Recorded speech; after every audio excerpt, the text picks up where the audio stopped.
mukunzi wa Fanny Lavine, mukunzi wa NORASQUE Ntaresisi gospel rapper, mukunzi wa Solution Couple, aho uri hose nkundira uvugire ati Imana Imana Imana gatatu, handi wongera umvugire ati Imana, kubera ko bino bintu koze nibitangaza, bino bintu koze bikura benshi muri buno buzima, ariko iyo hasigaye usigara uramahoro uvuga ati Imana irabaho. Yes, urakoze wa G5 Media, mumeze gutemura meze neza. Reka ndabashimire mwese mudukurikirana aho muri hose, nizere neza ko muri nkunda marembe. Nanje nka Elma Love mwarimu ndameze neza, ndashima Uwiteka kubera ko ikintije umwuka wo guhema, ikintije umwuka wo gukoresha kugira ngo nkomeze kubahereza amakuru atandukanye ava hirya no hino ku mpande zose zigize isi. Reka ndabanze ndabasaba imbere ya byose maze mugire subscribe, hanyuma mugire partage nyinshi mubwira abagenzi banyu, babwira abagenzi babo no babwira abagenzi babo yuko hano kuri G5 Media the exclusive news is there.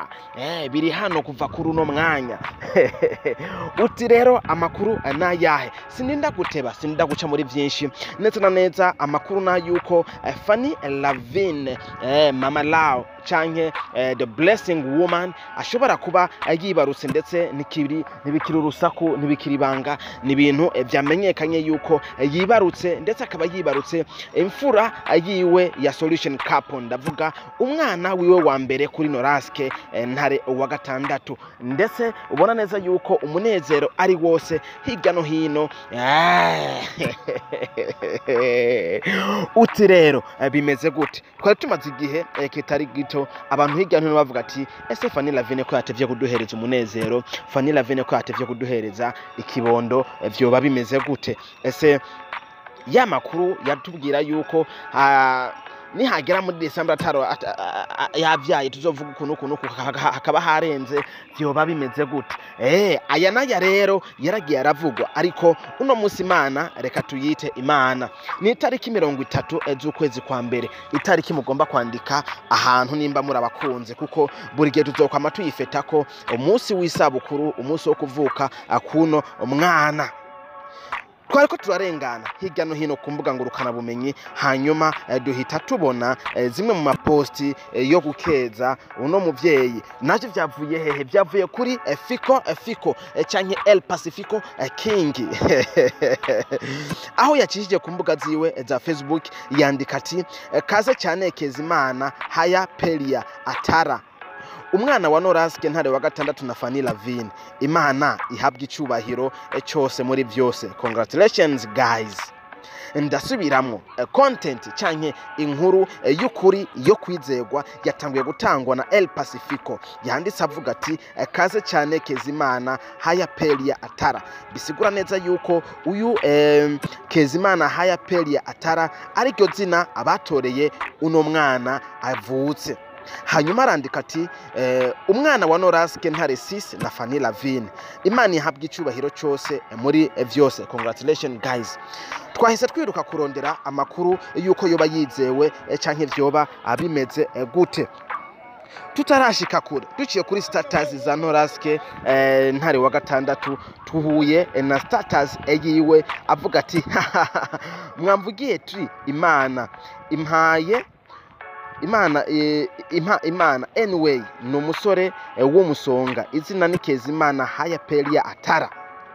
Uyu ni papa pelia kuri ino ncuro, reka tumwituko. Yanditse avuga ati mwamvugiye muti Imana anyway no musore w'umusonga, izina ni Kezimana pelia haya atara.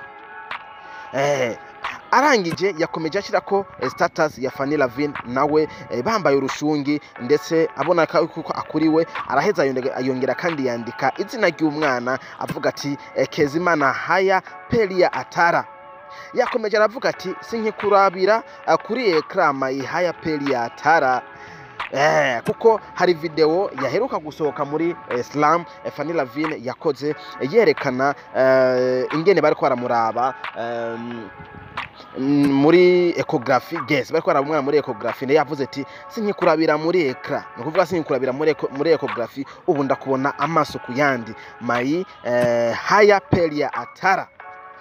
ano makuru niyo makuru ubona neza yuko gushika kuri uno mwanya umuntu wari we wese adukurikirana ashobora kuba akunze, ashobora kuba anezererewe. Ariko ndagusabe aho uri hose ku isi hirya no hino, jya muri commentaire wipfurize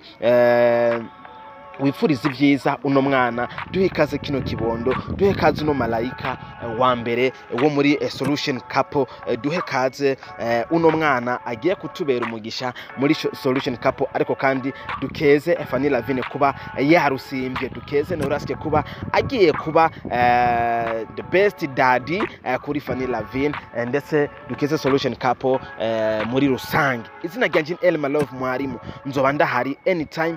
I think yuko vuba cyane umwanya wari we wose ngomba gukora ibishoboka byose ngo ndabahereze exclusive news ivuye kuri bano bantu, ndetse ndabereka ikibondo kuri G5 Media. Mfasha upartage kino kiganiro, ugishikane kure, ubwire mugenzawe, abwire mugenzi we ino nkuru nziza, ndetse dufukame dushima Imana, tunamusengere Fanny Lavine, ndetse tunamusabire kurera ibikura. Niko bimeze. Izina ryanje Elma Love Mwarimu, ndabakunda cyane guys. Ciao ciao.